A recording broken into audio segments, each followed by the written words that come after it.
Hello, everyone, and welcome to today's virtual info session all about the Governor's School for the Arts Vocal Music Program. We're so glad to have you here with us today. My name is Nick. I'm joined by my colleague, Brittany Benningfield, who I'll introduce in just a moment. But while we're letting folks join the webinar today, I encourage you to pop into the chat, set it to messaging all attendees, and say hello to the group. We want you all to have a sense of who's here as well and kind of see each other as best you can through Zoom. So say hi, share your name if you're comfortable with that, and what county you're coming from.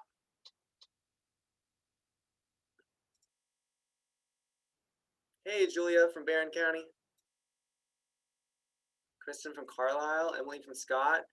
Hey, Alexis, Eileen. So much nicer to even see your level of engagement in the chat. It makes us feel even better on our end. Hi, Olivia, Nancy, Marianne. All right, we got a lot of the state covered here today. That's awesome. Well, as you all continue to introduce yourself to each other, I'm also going to launch a poll just so we can get to know each other a little bit more. So we're just asking you, if you're a student, a parent, an educator, we're curious if you've attended a previous GSA virtual info session or if you've watched a recording of one. And we're also interested if you've had a chance to read the applicant guide yet for vocal music. It's totally okay if you haven't attended a virtual info session or read the applicant guide yet. That's why we're here today. We're going to make sure that you have information or at least know where to get it by the end of today.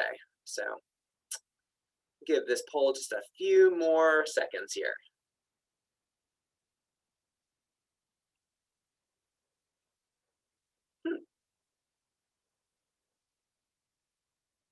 Oh, wow, interesting. Okay, we'll go ahead and shut down the poll here and share the results. So this is a first for one of these. Everyone, at least who answered the poll, is a student. We may have a group of nothing but students today, which is totally awesome. Congratulations to you all for taking ambition and really taking ownership of or having ambition and taking ownership of your GSA application process. That's awesome. It looks like most folks have not watched a previous GSA virtual info session, which is totally fine. I really am going to encourage you to do that, and we'll talk a little bit later on about where to find those and what's in those as well. But today's still going to be super informative, and you're in a great place to learn a lot of information. And lots of you have read the applicant guide, but for those of you who haven't, we're actually going to review the applicant guide as part of today's webinar. So you're in the right place.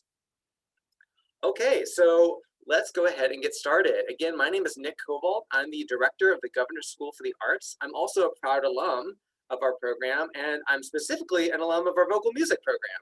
I went on to get my performance degree in vocal music as well as a degree in arts administration. So I have no favorites as the director of this program, but I'm pretty excited by the vocal music program just because I have a personal connection to it. And I'm really thrilled to be joined today by a member of our faculty, and one of our adjudicators for vocal music, which means she will review the applications, one of the people who will review the applications and ultimately select the class. I also don't mind sharing with you that she's a dear friend, and we go way back. We used to work on GSA staff together. Her name is Dr. Brittany Benningfield. So Dr. Benningfield, thanks for joining us today. Tell us a little bit about yourself. Hi, everyone. Like Nick said, I am a GSA alum, particularly for vocal music. I was an alum from 2001, and to say that the program changed my life would be an understatement. Long story short, I came into Governor's School wanting to be a country music singer and left knowing I was going to be an opera singer and that I was going to teach voice in some capacity. And that happened in 3 weeks. So yeah, I love the program, and I truly believe that it can change lives, and that's why I've come back and worked, and why I'm here talking to you today.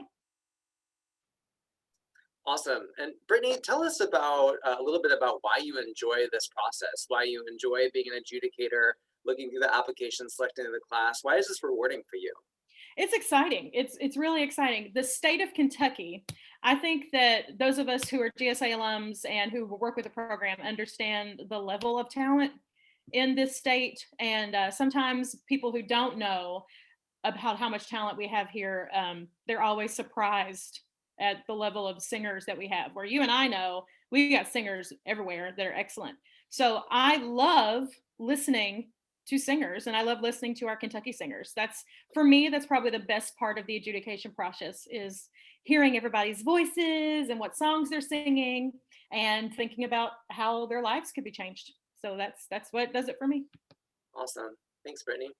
All right, so how today's presentation is going to work is I'm actually going to share my screen in a moment and take us through a quick presentation of tip of the iceberg, overview, fast facts about GSA, non-art form specific, and then we'll come back to Brittany and we'll look at the vocal music applicant guide together. We'll review each part of the applicant guide and then get some input and feedback from Brittany. So without further ado, bear with me for just a moment while I share my screen and we'll get started. All right, so let's get started by talking about the summer program. So the GSA Summer Program is a 3-week residential program that will take place in 2021 at the University of Kentucky from June 27th until July 17th. Students attend GSA for one of 9 art forms, and the program is completely tuition free. While it's too soon to know what the coming months will bring, GSA is currently anticipating that the summer program will take place in person, even if there must be additional health and safety protocols put in place. So you're going to hear Brittany and me talk about the summer program today with the assumption that it will be in person. All GSA 2021 applicants must complete an online application that is due by the end of day, January 10th in 2021. From there, some applicants will be invited to advance to a second and final round of auditions. Applicants learn whether they've advanced to that final round on February 19th. And for those who do advance, that final audition will take place in either March 19th or 20th. We're still determining whether the final round will take place in person or virtually, and we plan on releasing more information about the finalist announcement, about the final rounds by the finalist announcement on February 19th. So basically, by the time you know whether or not you're a finalist, you'll understand whether those are going to be in person or virtual. Finally, we released the list of accepted students for GSA 2021 on April 16th. We'll also announce a list of alternates for the summer program on that day. Students must be a sophomore or a junior currently to apply. We will not ask for your GPA, SAT, or ACT scores during the process, and you can apply for up to 2 art forms. You can only attend for one, but you can apply for up to 2. There is an application fee of $30. That goes up to $35 total if applying in 2 art forms, but that fee is waived by the click of a button in the application for students who qualify for free or reduced lunch.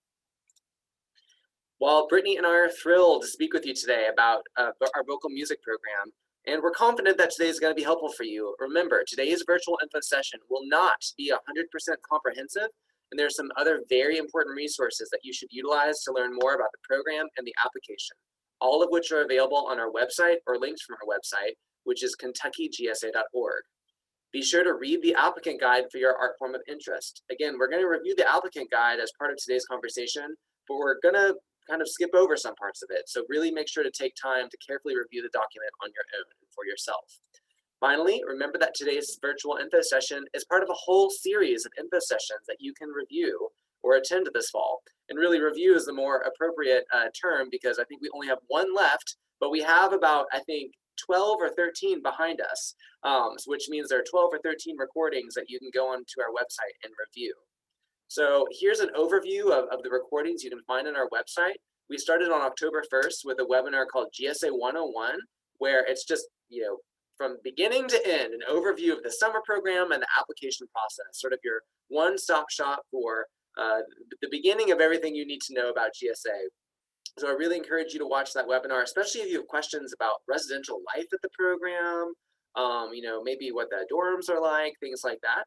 On October 15th, we did a webinar all about the applicant guides, where we talked about the different sections of those documents, how you can use them. Specifically in that webinar, we also talked a lot about the recommendation process, so I encourage you to check that out. In October 29th, we did a webinar where we walked through the application portal from beginning to end. So if you're curious what the application portal looks like, what it's like to upload your videos, your materials, and submit them, you can watch that webinar as well. We've been doing these art form specific webinars for the past 2 or 3 weeks. So if you're interested in another art form and you missed that, you can check that out on our website. And then finally on December 17th, I'll be on here on Zoom for maybe an hour or 2, just answering any questions that you have before that January 10th deadline. So again, all those recordings and the link to register for December 17th is on our website at kentuckygsa.org. Remember though, these virtual info sessions are not the only way to get your questions asked. In fact, for a lot of questions, the best way to ask them is probably going to be via email. So you can contact us anytime with your very specific and customized questions. That email address is gsainfo@kentuckyperformingarts.org. Remember, there's no scary adults here waiting to judge you. We believe in you. We're already cheering you on. It's our pleasure to chat with you. It's also our job. So reach out, take advantage of us as a resource. And of course, we're on social media. Encourage you to check us out there. And just a few final tips or items here. Don't wait until the last minute to apply for a few reasons. One, our application portal will inevitably be running slow on January 10th and probably, frankly, January 9th and 8th as well, when everyone hurries to put in their application at the last minute. So save yourself some time and stress and get your application in a little bit early. Also start your application as early as you can, because that's going to enable you to ask your questions as early as you can and get them answered as early as you can.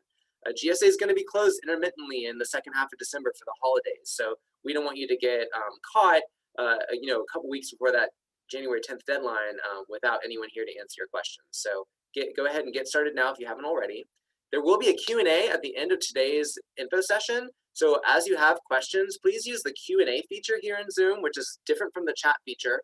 Put your questions in the Q&A feature as we go along, or as you have them at the end, and Brittany and I will address those as best we can at the end of the session. I see there's already at least one question in there. That's awesome.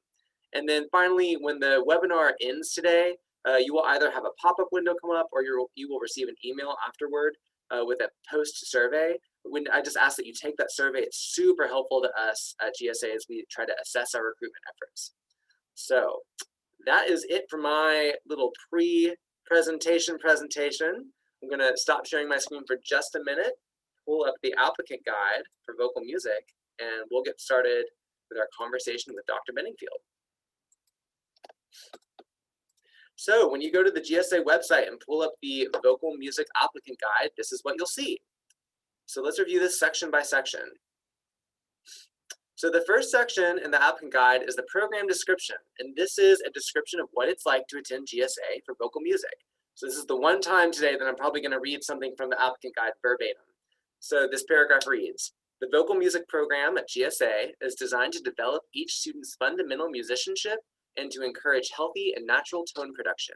Students participate in private lessons and in group ensembles, performing a wide range of vocal music styles from Renaissance to 21st century, with a strong emphasis on classical technique. GSA vocalists receive an introduction to singing in languages other than English, as well as instruction in a wide variety of topics, including music theory and sight singing. Students attend performances by and learn from guest artists, leading professionals, and college professors. Along with the vocal music faculty, these guests share their personal experiences as performers to assist discussions about college and career planning. Students present a performance of a solo, chamber, and choral work on the final day of the program. So Brittany, or if I may call you Brittany, Dr. Benningfield, tell us a little bit more about what it's like to attend GSA for vocal music. Okay, so when we say GSA is an intensive, we really mean GSA is an intensive. Your day generally will begin at 9 or 10 a.m. and it starts with morning announcements most days of the week. And then pretty much immediately after that, we go to studio. And studio, the first block will go from 10 to 1, somewhere around through there. Then there'll be a lunch break for an hour. And then we go back to studio until dinner. That's one day. That day repeats itself about 21 times. So sometimes even after the dinner break, we have another round of studio. So some days you will almost be in instruction for 10 or 11 hours. And that is a long day, particularly as a vocal music person. We use our voices, and the voice, just like any other muscle in our body, can tend to wear out if not used appropriately. So we really work hard on making sure we don't overtire your lovely little voices. That's super important to me as a caretaker of the voice. That's really important to me. But we also need to understand we have a lot of work to get done in 3 weeks. A lot of work to get done in 3 weeks. If you are the kind of person who loves a challenge, who likes to be a go-getter and try new things and just throw themselves into the mix, then this is a program for you. If you're the kind of person who feels that way and maybe is just a little shy, this is also the kind of program for you. Don't feel like you need to be a extrovert extraordinaire like myself to do well and flourish. That is not the case. That is not the case at all.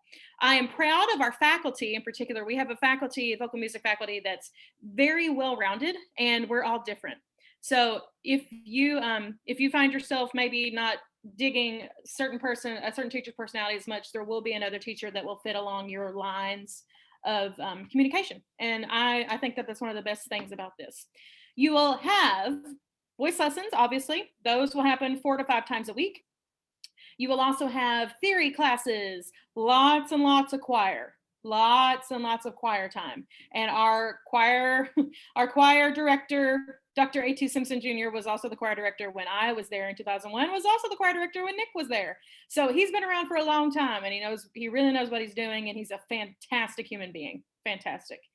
And let's see, what else? Diction classes. So you'll learn how to pronounce some other languages, which is pretty cool. You'll have some master classes, which is really awesome. And you'll have a final day performance where you will get to show off everything you've learned in 3 short weeks. So this doesn't stop. Like it literally goes from day 1 until day 21. And it's awesome. It goes by really fast. It goes by faster than we want it to every single year. And I would say most of the students, if not all of them, leave feeling like they learned something and it changed them in some way. So that's what we do. That's it. Beautiful. Well said. Thanks. All right. So I'll go back to the applicant guide now here, and we'll continue our conversation about the application process.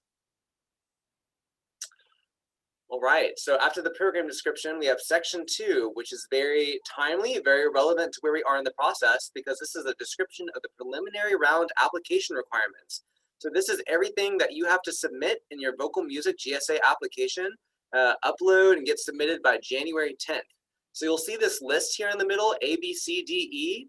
Each of these sections is broken out into more detail below in the document. So we'll start with the 2 recommendation forms. And again, in the next page or 2, there is a lot of information for your review and as a resource to you about how to select a recommender, what type of form they complete, what you need to give us in order for the recommender to complete the form.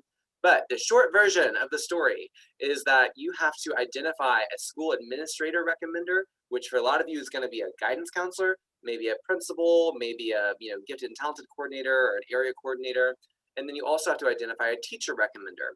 The teacher recommender is the one of the 2 that's going to be asked about your artistic skill, if they are aware of it, and if they're not, that's okay.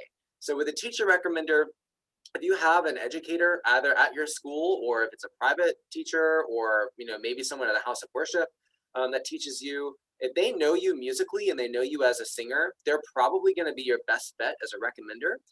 But if you don't have that person in your life, if you just love to sing, but you don't have a choir teacher that at your school, or a private voice teacher, that's okay. You can use a math teacher, a science teacher, somebody who knows you as a student and as a learner. So you will give us the email address for those folks, and then we will send them a form for them to fill out. So Brittany, tell us a little bit about how you use these forms as an adjudicator, and what folks can be thinking about as they select and have conversations with their recommenders. Yes. So I do look at these recommendation forms, and I do take them pretty seriously. If you are looking for somebody who's going to recommend you, I would highly suggest you pick someone who really knows how you work. Nick hit the nail on the head when he was talking about it doesn't necessarily need to be a choir director. If you don't have a choir director, that's okay. Find somebody who knows how you work, how you are in the classroom, or how you are at church, or how you are if you're homeschooled in a homeschool setting, something like that. Somebody that can speak to your abilities to work in a fast-paced setting.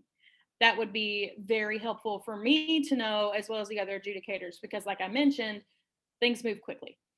So we want to see your work ethic. If you're self-inspired, if you take your inspiration from other people, how much you dedicate yourself, how much you enjoy challenges, how you've risen to certain challenges. Pick somebody who's going to be able to speak to those type of things very specifically. That's what I'm looking for. Great, thank you. All right, we'll pop back over to the applicant guide and move along. So moving past, again, all this information for you to review about the recommendation process, we move along to the personal short essay, and I'm going to go ahead and bundle that as well with the personal question video, because these are both essay prompts that you're essentially responding to. It's just that one you're responding to in written format and one you're responding to verbally. So the personal short essay is the written response, 250 word max. You're responding to the prompt, describe your personal connection to your art form or creative practice. Why and how is it important to you on a personal level?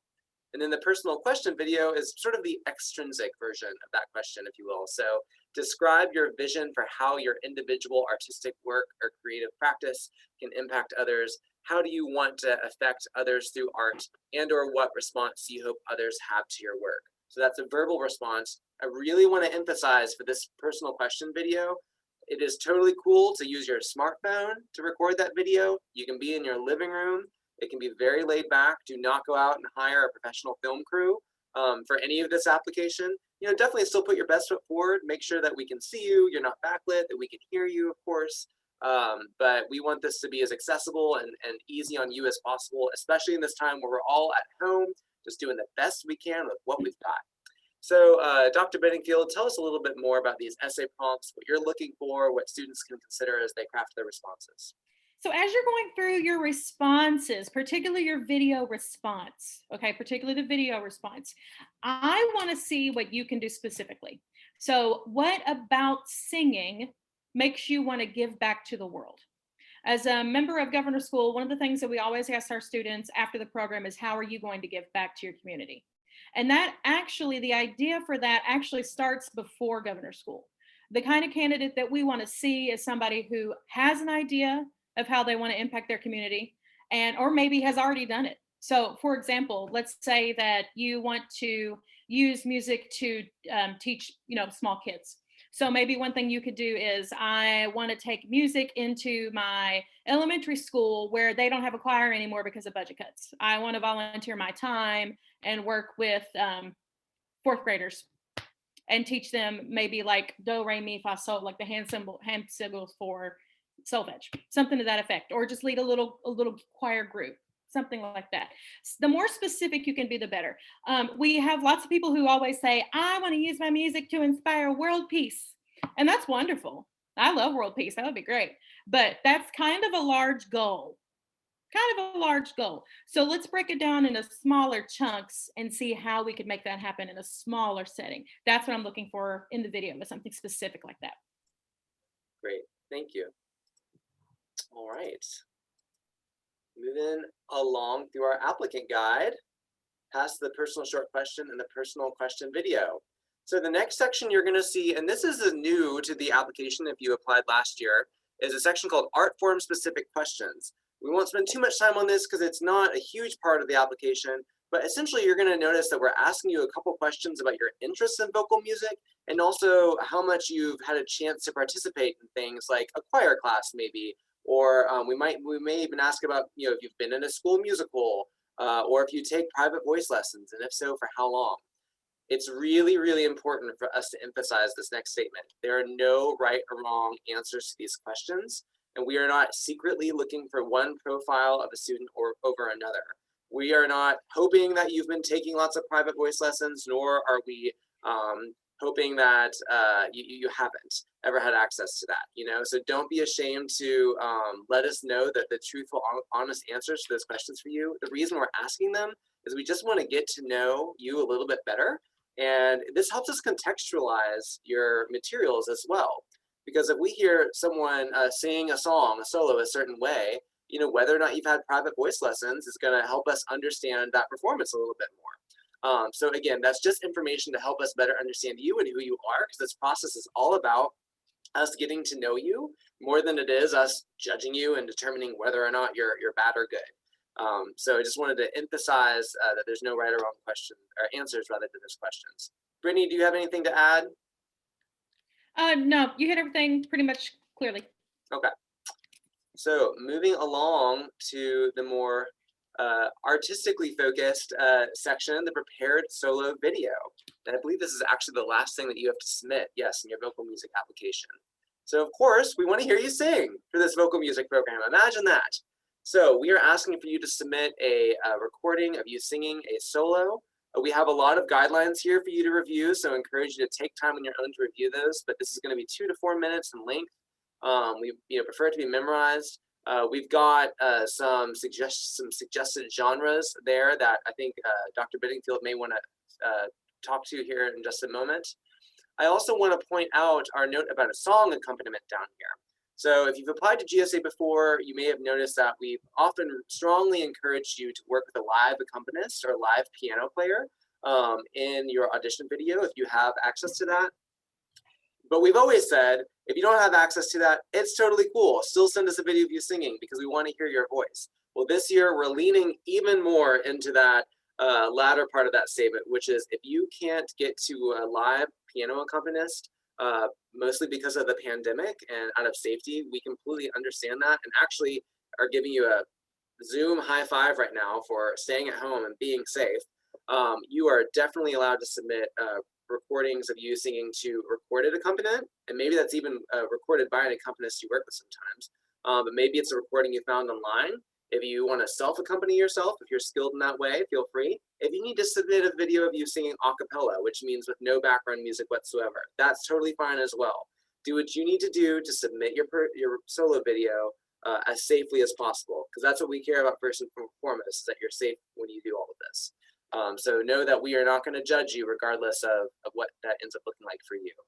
So Dr. Bedingfield, tell us a little bit more about the prepared solo video, what you're looking for, what people should consider. Absolutely. Okay, this is my favorite thing to talk about when it comes to this application process. So I want to clear up a couple things. One, the video that you send in does not need to be in a foreign language.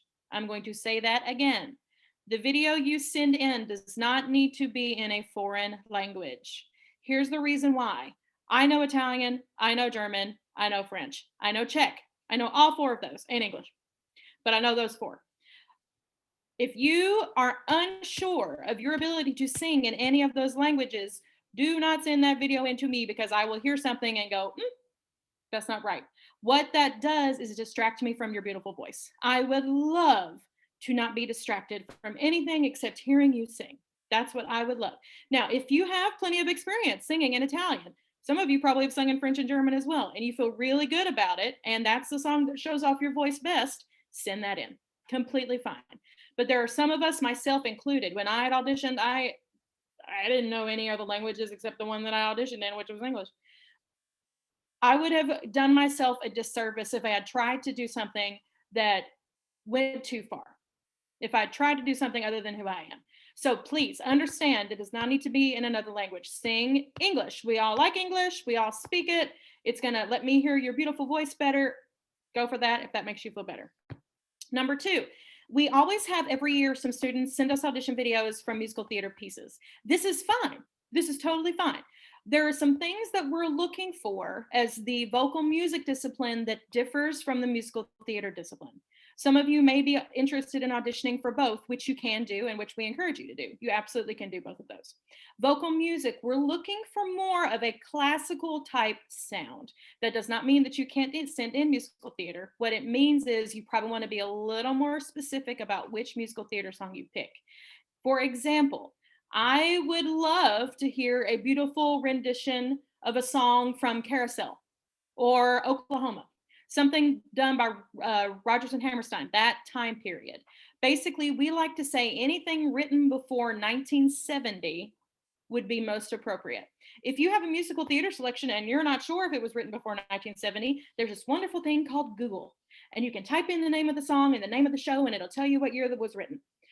My favorite thing to say when it comes to audition stuff is, when in doubt, leave it out. If there is a song that you're thinking about singing and you have even the tiniest bit of doubt that it might not be right, find something else. The song will come to you that is perfect. And that's the one that we want to hear. That song may even be a hymn from a hymnal. You may sing the pants off of Amazing Grace. That would be cool. Send that in. I love that song. If you do that well, send that in. Just really feel like you don't have to go overboard. We look for potential. We look for potential. We don't look for perfection because we've never seen it. And I don't ever think we'll ever see it.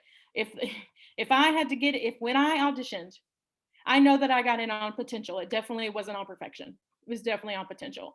We want to hear you the best way that you can represent yourself. That's what we want to hear. And I would say choose something that you love to sing too, right? That too. Yeah. That's gonna make you feel even better. Beautiful. Thank you. All right, we'll jump back into the applicant guide and keep going. If you have any questions though about the solo video, again, feel free to put them in the Q&A feature and we'll come back to those. So I just want to point out the next section that's in here. We're not going to review it today, but that is the final round requirements. So this is what will be asked of you if you are advanced to the second and final round of adjudication. Remember that we don't know for sure if this is going to be in person or virtual yet, but if it does go virtual, what we ask of you is going to be in the spirit of what you see here. So visualize your success, getting asked to come to the second round, and you can review that just for your information. But we're going to go ahead and scroll past it today to go on to the next section, which is extremely important, the criteria section. So criteria are what your application is being scored on. So if you were to see the sheet that Brittany had in front of her while she was scoring your application, it would literally look like this with numbers, score numbers under each of these areas. So here you'll have a piece of criteria listed and then a sentence or two about how an ideal applicant would exhibit that criteria. So we've got tone production, rhythm and tempo, musicality, diction/articulation, dedication to art form growth and community, and then we have a final piece of criteria here about sight singing and pitch memory proficiency. That's not until the final round, rather. You don't have to worry about that right now. So focus on the ones above it.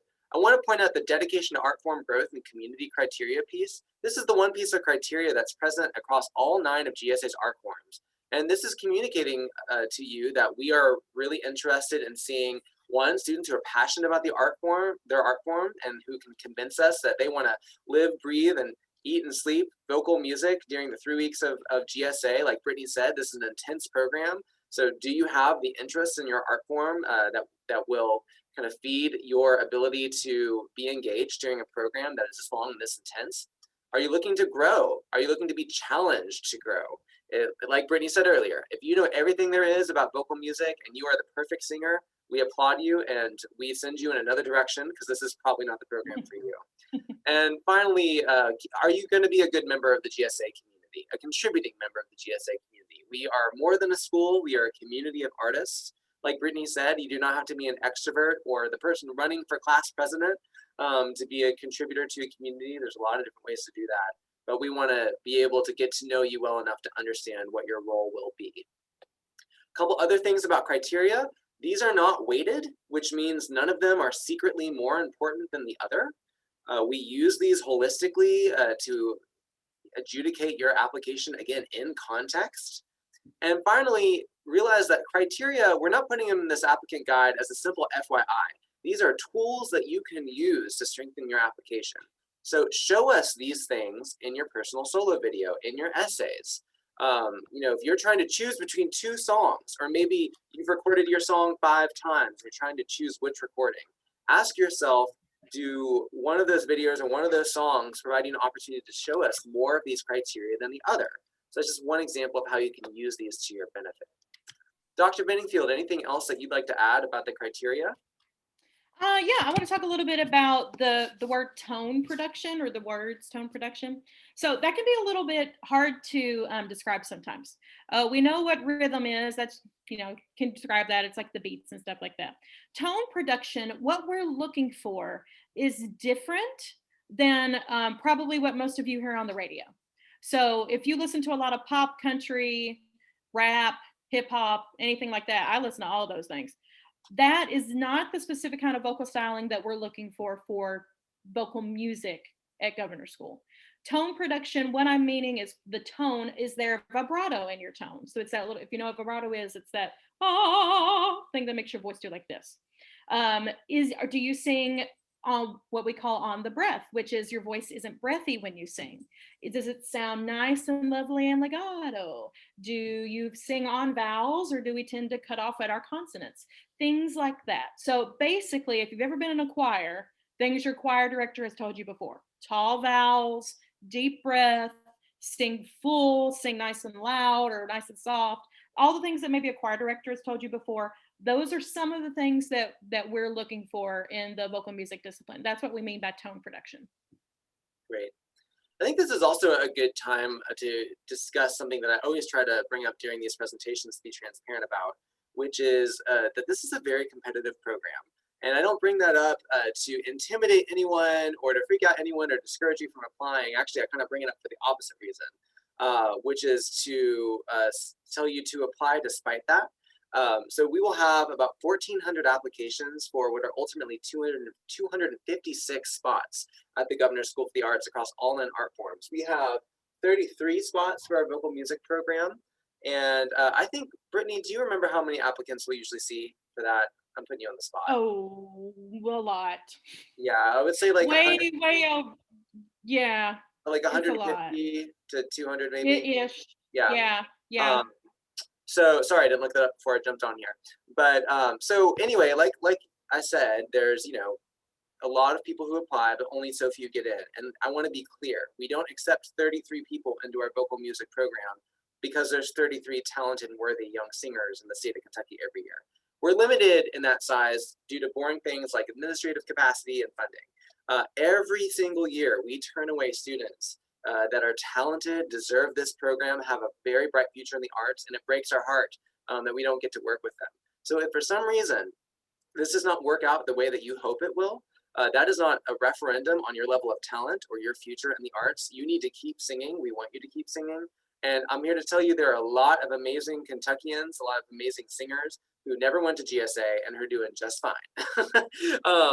And also, this application process is designed to benefit you and to help you grow, regardless of whether or not you attend the program. So on the other side of this application process, you're going to know more about yourself as a human, as an artist, as a singer. You're going to be better prepared to apply for things like colleges or other programs, other arts programs. So do this for yourself, too. Do this as an investment in you for your own personal growth, because you deserve it and you want to put yourself out there. Remember, Dr. Benningfield and I and everyone else involved in this process, we want you to do well. When we open up your file or when you walk into that audition room, even if it's virtually, we're going to assume that you are great, and then just take in your skill level and adjudicate you through the criteria that we discussed and go from there. Like I said, there's no scary adults here waiting to judge you. Dr. Benningfield, anything to add? Yeah, so competition is tricky. And it's hard. Competition is really hard. I teach college now, college age singers, and all of them, if they want to be performers, they go through an audition, what we call like an audition circuit, and so many online applications, so many videos, so many this, that, and the other. Think about how many Kentuckians apply for governor's school, multiply that by about 100,000 is what it feels like. And that's about how many people are competing for 5 or 6 spots at young artist programs across the world. And you're going to get told no so many more times than you're going to get told yes. And that's kind of the nature of the beast.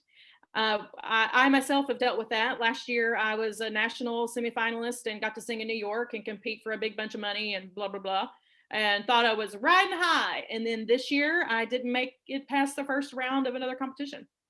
So and that I know has nothing to do with me. That came down to what the judges were looking for, who else applied this year. I felt good about what I did. And I heard that no, and I thought, you know what? I did the best I could. I'm gonna go on and try something else. And that's what I've done. And that's what we tell everybody to do. Just because you don't get in doesn't mean that you're not valued or you're not valid. Either one of those. You have a gift. Your job is to use it. There will be people who love it and there will be people who don't love it. And that's just the way it is. So if you do get in, amazing, awesome. Can't wait to see you. If you don't get in, amazing, awesome. I still got to hear your video. That was really cool. I'm so glad I got to hear you sing something. That was awesome. So go ahead and apply. Don't let this little voice in your head saying there's no way I can get in. Don't let that little voice take over. Let this little voice be like, I might as well apply, because why not? Let that little voice do most of the talking. Yep, every audition is experience and a helpful experience. And the one way to definitely never get into GSA is to not apply. Yep. And another thing I like to say is, if you picture an artist or a singer or a musician that you idolize, that you just think, wow, they are amazing, and I hope I can do one day what they do now. I'm willing to bet there was a time in that artist's life, if not currently, the time that they're living in, where they heard no much more than when they heard yes. But so the question is not how often you're told no, but what you do with that no when you're told no. And if you walk away from a process having learned something and using it to fuel yourself with ambition toward your next opportunity, well then good on you. That sounds great to me. So it's important for us to discuss. All right, we're going to jump back over to the applicant guide real quick, but we're almost finished looking through it. We're getting to the end of that document, and then we'll go into our Q&A section. Keep asking your questions if you have them. I just want to point out that the final 2 sections of the applicant guide include a tip section. Again, these are tips that are really customized to this specific GSA audition process. You know, we aren't just kind of Googling vocal music tips and throwing them in here. So please read these. They are here for your use. They're a great resource to you. And then there's also an audition application timeline at the end of the document in case you need a reminder about that. So Dr. Benningfield, while we're waiting for any other questions to pop in to the Q&A, and I'll read those in just a second, is there like a top tip, 2 or 3 that you would like to highlight while we're talking today? Yeah. So there's a real skill that comes to making these videos, and it's kind of now a must do with the way things are. So the beautiful thing about making audition videos is you can make them until they're what you want. That's the good thing about it. It's no longer like this live audition, you've got one shot and that's it. You can remake the video until it is exactly what you want to send in. That is a huge advantage to doing this over the internet. So by all means, if you don't feel like your first take is your best take, do it again. If you don't feel like your second take is your best take, do it again. Make sure that we can see you. Okay. When it comes to what we need to be able to see, well, I'm talking like maybe from the belly button up would be good. If you can get your whole body in, that would be even better. But, you know, room constraints being what they are, upper body is fine. We need to hear you more than we need to hear the accompaniment. It would be great to hear both. But if it comes down to one being louder than the other one, your voice is going to be preferred, the louder sound. Again, sing something that you feel good about and that you love. Remember that. That's probably the most important piece of information I can give you regarding the actual song choice. Sing something that you like and something that you know will show off what you can do individually. You know, I teach a lot of college students online, and they show up sometimes to class literally rolling out of bed. Some of them not even rolled out of bed. And that is always makes me feel a little something like I'm glad they're in class, but could you not brush your teeth first, you know? So when it comes to making the video, present yourself in the best light possible. I don't really need you to be full tux or full gown, because I'm not even full tux or full gown right now. But, you know, look like you know what you're doing and look like you want to be there. There's a staff accompanist at UK, Professor Cliff Jackson, who is a man among mere like men. And he always said, dress for the job you want, not the job you have. So if you want to get into governor school, it probably would behoove you to dress like you want to get into governor school. Just an idea. I think those are all the tips that I have for this one. Great, awesome. Well, we've got some good questions coming in, so let's jump into those. I'm going to start by addressing some questions more about the application and the summer program that aren't specific to vocal music. And then Dr. Benningfield, I'll bring some of the vocal music questions back over to you. So somebody has asked, when we are registering, or I think you mean completing your application, should we use the name that we go by, like maybe you have a nickname or a middle name, or with your legal name? I think, I could be wrong, I think that there is a way in the application where you can tell us if you have a preferred name or a nickname. But regardless, especially for the application, you can give us the name that you want to go by. If you want to give us your legal name, and you don't go by that, that's fine as well. But you know, my name is Nicholas Michael Cobalt. Let's say I went by Michael. If I applied as Michael Cobalt, we wouldn't have any problem with that. Legal names and things like that become slightly more important if you get into the program, although even then we'll refer to you as whatever you'd like to be called. But go ahead and put your best foot forward and just let us know what you want us to call you in terms of your name. We're happy to use that. It's your name, so we want to use the name that you go by. Someone said, I go to a larger school and haven't met with my counselor much as we have not been in person due to COVID. Will this also be considered when reviewing the recommendation form? Absolutely, it will. Even when schools are in person and there's not a pandemic, we have applicants every year who are a little nervous because maybe they don't have, they haven't had a reason to really have a strong relationship with their counselor or their vice principal or what have you. That school administrator recommendation form is really focused on types of questions that are in like your student file at school. So while it definitely could, it could help if you have a relationship with that person. You certainly don't have to. We're asking about things like attendance record, disciplinary record, things like that. That being said, something that all of you can do when you reach out to your recommenders, or you can do this now even if you've already reached out to them, is tell them why you're interested in going to this program and why you think you're a good candidate. If you're concerned that your recommender might not know those things about you, I encourage you to tell them those things about you for their consideration as they write their recommendation. That's not cheating. That is a skill that you can use for the rest of your life. Whenever I've asked someone to recommend me for something, I've told them, here's why I think I'm a good candidate. And if you'd like to consider that as you put together your recommendation, I'd be ever so grateful. So just know that you're more than welcome to do that. Are we staying overnight for the entire 3 weeks? So this is a question about the summer program. Yes, the program that in the summer is completely residential, which means all the students live in residential halls all 3 weeks. We know for some people that's the best news ever. They love the idea of being away from home for 3 weeks. For other people, that's super terrifying or maybe a little intimidating, which we also completely understand. Homesickness is super real.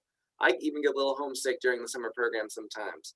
And just in case you fall more into that latter category, I really want to emphasize we have a super caring program of mentors, residential advisors, faculty at the summer program. We all take care of each other, socially and emotionally and mentally as well.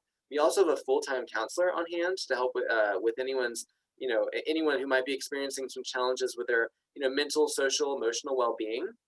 That counselor's on hand 24/7. So just know that we've got your back if anyone's feeling a little, worried about that idea of staying overnight for 3 weeks. Again, a lot of great information about our Res Life program in the GSA 101 webinar recording that you can check out on our website. All right, so Brittany, do adjudicators have a strong opinion on vibrato and audition? So I think maybe like this question comes back to our conversation about tone reduction earlier. So as someone's maybe making some choices about, maybe vibrato or diction, what are some guidelines that you can give, or maybe, maybe there aren't guidelines that you have about this, as students can think through the choices they're making in their solo videos. This is a good question, and it's particularly a question that is a little bit more on the advanced side of things. So vibrato in a nutshell is a sign to us that things are working as they're supposed to be. So from a classical viewpoint, we encourage that. Now, that being said, you guys are in high school. So some of you may not have vibrato yet, and that is fine. Absolutely fine. Some of you may have vibrato and may have had it since you were 5. That's fine too. What we look for beyond the vibrato idea is just freedom in the sound. If it sounds like your voice is nice and free and moves, then that's what I'm looking for, regardless of vibrato or not. If your voice sounds tight and squeaky, that's not going to read to me as a voice that's free and open. So I would say, vibrato, whatever. Just make sure that you have a nice, open, free sound, and that's going to be more important at this level than absence or presence of vibrato in the singing. Great, thank you. Going back to genres of the personal solo or the prepared solo video, someone's asked, can we sing a pop song? Okay, I would say to think very hard about that when in doubt, leave it out idea I talked about earlier. There are some pop songs that will work, but we are looking for a certain kind of tone and resonance and beauty of sound that some pop singers do not possess. So if you sing this certain particular pop song and you feel like it shows off exactly what you can do, and you feel like it's the same kind of style that you would use maybe in choir. So if it's the same kind of voicing that you would use in a choir performance, or you would use maybe at a church choir setting, If the pop song falls into that vein, I would be interested to hear it. If it's more of an Ariana Grande, Taylor Swift type sound, that to my ear, and I'm just one of the adjudicators, I'm not the only one, that to my ear would not give me a good enough understanding of what your voice can do. I'm looking to hear what your voice can do in the aspect of a vocal music type setting. But if you feel, I mean, if you really stand by it and you're sure, 100% sure that this shows off the best that you can do, then by all means, go ahead and submit it. I'll listen to it. I absolutely will listen to it. Well, I think this is a good opportunity to bring up a point that comes up in a lot of these webinars, which is in these applications, we're giving you the opportunity to make a lot of choices. And that's because we're interested in seeing what choices you make and learning about you from those choices. So I would say, going back to Brittany's example, if if there's a pop song, you're looking through these guidelines and you're like, nope, this pop song is actually what is going to show them what they need to know about me, absolutely go for it. The one thing I would just say is, if you are advanced to that second and final round and we're having a conversation with you, and Brittany was to ask, so tell us that you have a pop song that's really interesting. Why did you choose this song? Be prepared with an answer. Because that answer may knock our socks off and we may be like, oh, we got to get this person in this program. So just, again, make choices with intention and know why you're making them and be able to express why you're making them. All right, let me pull up our Q&A here again. Someone's asked a question about the sight singing in the final round. So they're visualizing their success. They're in the final round. For that sight singing, does it have to be sung in solfege? Which, in answering that question, Brittany, could you define solfege, just in case that word is not known to some folks? Yes. So solfege basically is do, re, mi, fa, sol, la, ti, do. If you've ever sung that in any of your choirs, or if you've seen Sound of Music, do, a deer, a female deer, re, a drop of golden sun. That's solfege. That's what that is. So when it comes to sight singing, you absolutely do not have to sing in solfege. If it makes you feel crazy and it's actually going to mess you up instead of help you out, sing on a la, sing on a do, sing on numbers, sing on a mio mio, I don't care. We just want to hear if you can sight sing at all. Solfege is not the end all be all, particularly for this. Ooh, there's no way I would have got in. I barely could sight read, barely. So no, by no means do you have to do that. Awesome. All right, and if you have any more questions, make sure to add them in. We're coming to I think all the questions. There was one in the chat box, Nick. Yeah, thank you. I see that. So this person said, I know you said there's no phones outside the dorms, which, for those of you who aren't aware, you cannot have your cell phone or a smart device outside of your residential hall room. That's kind of a big culture shock for some of our students, although honestly, by the end of the first week, most folks have kind of forgotten that it's a thing, and they're actually really grateful for it.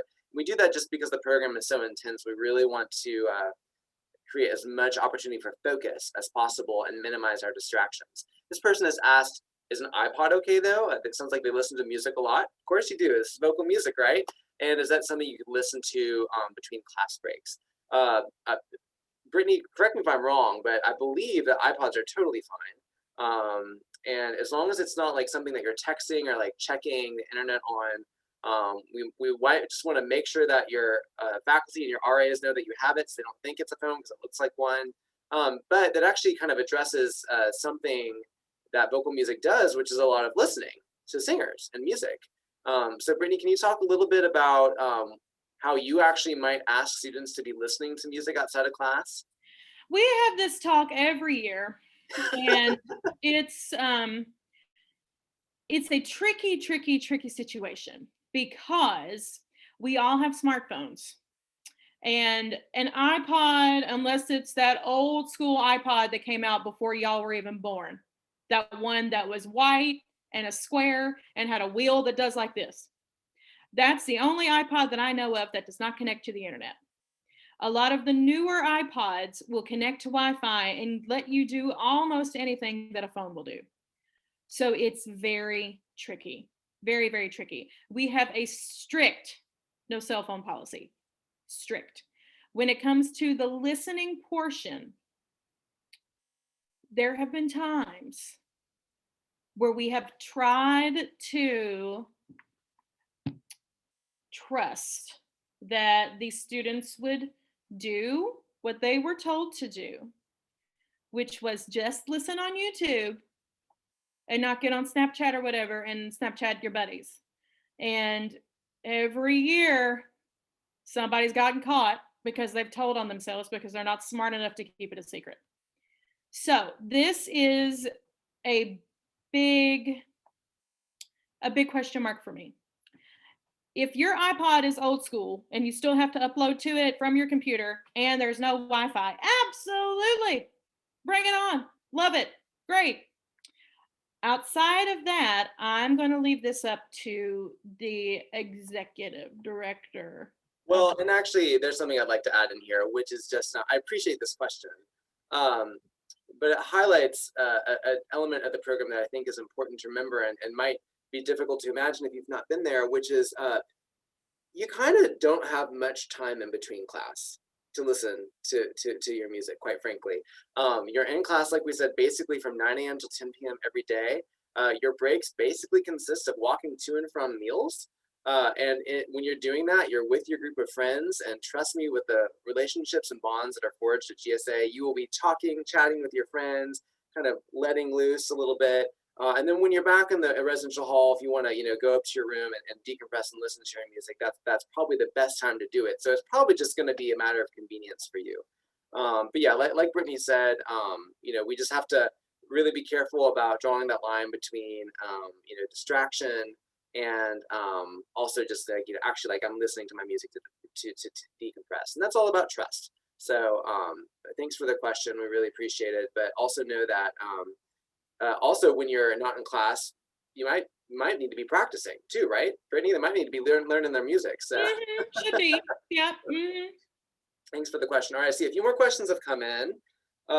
So if we choose to do a song from a musical, interesting question here. Do you want us to put a character with it or sing it more like we would in a choir?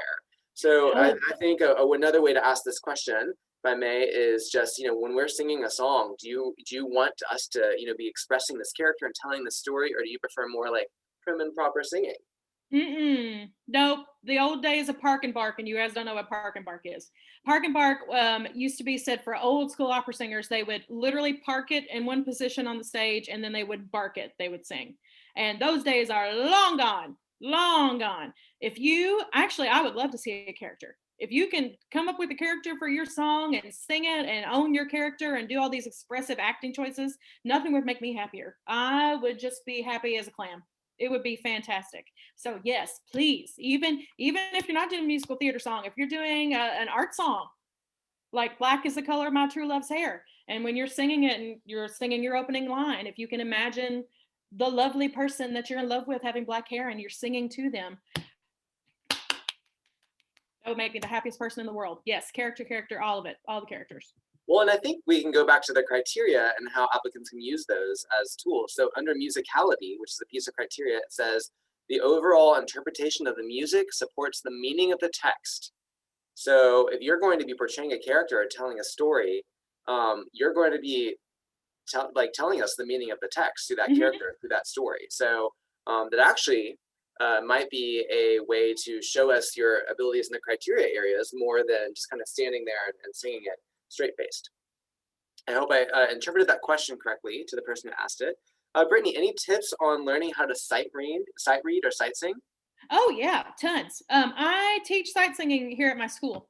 And one of the websites that we use, if you all want to write this down, feel free to do that. It is sightreadingfactory.com. Sightreadingfactory.com. You can practice your sight reading for free at that website. There is also another website called musictheory.net. Musictheory.net that has some sight singing exercises. You can also, if you know somebody who has connections to a church or you go to a church, hymnals. Hymnals are, I like to call them the OG source for sight reading. It's, if you could pick any page of any song in there that you don't know and put your finger on it, find do, and try to sight read. I use that myself. Sometimes don't tell anybody, but sometimes when I go to church and I get bored, I will pull out a hymnal and find a song I don't know, and I will try to sight sing some stuff. So the chair is guilty of doing that too. So yeah, lots of ways that you can do it. Lots and lots and lots of ways. And how do you feel about folks adding their own grace notes or their own takes on pieces, maybe their own interpretations of them? I would be interested to hear what you have in mind. That would be a little bit of like song ownership and creativity, and I think it would be interesting to hear some of your own ornaments in pieces. I would be all for that, to see kind of what you can do on your own. Yeah, and again, I'll go back to the criteria under musicality. We talk about incorporating expressive tools like dynamics and phrasing to help contribute to the overall interpretation of the music. So I just come back to that point of being able to tell us why you did that. Hmm. Have a specific reason why you did that, and if you do, then sounds like it might be a good choice. Yeah. So someone asked a question parallel to the iPod question, and I'm glad you asked it. Can we bring digital cameras so that we can take pictures with the people that we meet? Absolutely. I know these smartphones are now also our only cameras, but absolutely, you can bring digital cameras. Every year we have people go old school and bring back these things called disposable cameras that look like little cardboard cameras, and you crank them up and take photos. You can absolutely bring those. We definitely want you to capture your memories at GSA and be able to decompress. So the no cell phone rule is not meant to make the atmosphere overly stringent or anything like that. It's actually meant to do the opposite. So we definitely encourage you to bring your digital cameras, your disposable cameras, and you'll be listening to plenty of music while you're there, I promise. Well, Brittany, I think that's all the questions we have from our attendees today. I have two final questions for you, and we've kind of discussed them in ways throughout our conversation, so we might echo some points you made earlier.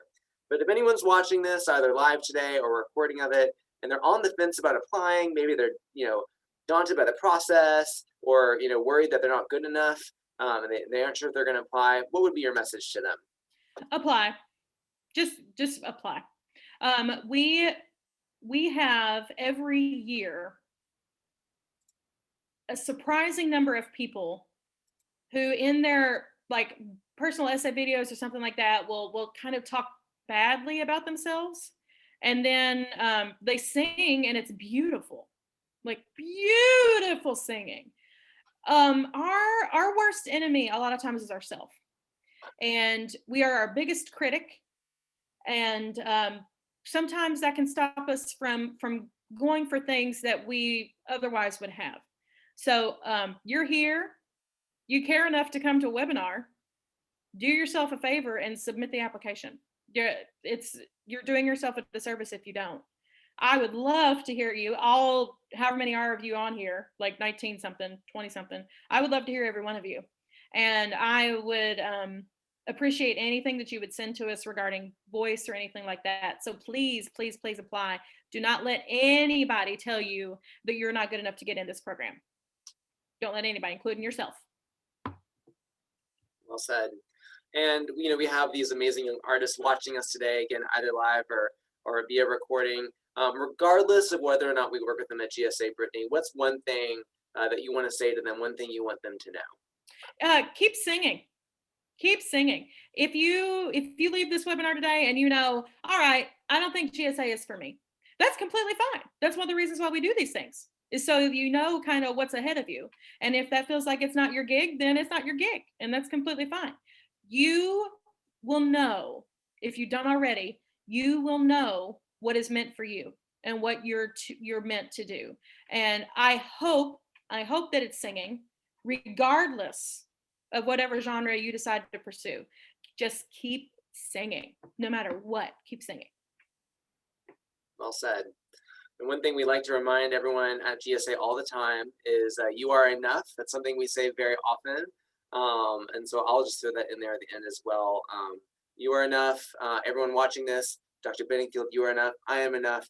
It's like you said, the biggest enemy we can have sometimes is ourselves. Don't let you hold yourself back from what you deserve. And like we said earlier, this application process is meant to help you grow and learn about yourself, and we all deserve that. So we're cheering you all on. Again, we look forward to seeing your work, hearing your voices. We know it can be scary to submit your artistic work to basic strangers. So we also salute you for your vulnerability and your courage that you, exhibit by submitting your application. So thank you everyone for joining us today. If your application, if your question did not get answered, or if you have a question come up after this, remember, you can email us at any time at gsainfo@kentuckyperformingarts.org. So get those questions in nice and early, get your applications in nice and early, and we look forward to supporting you. We're cheering you on. Dr. Bennyfield, thank you for joining us today. This has been a lot of fun. Yay! Yeah. And everyone, don't forget to take the survey that will come up after after I end today's webinar. So everyone take care. Good luck. We look forward to seeing your applications. Bye.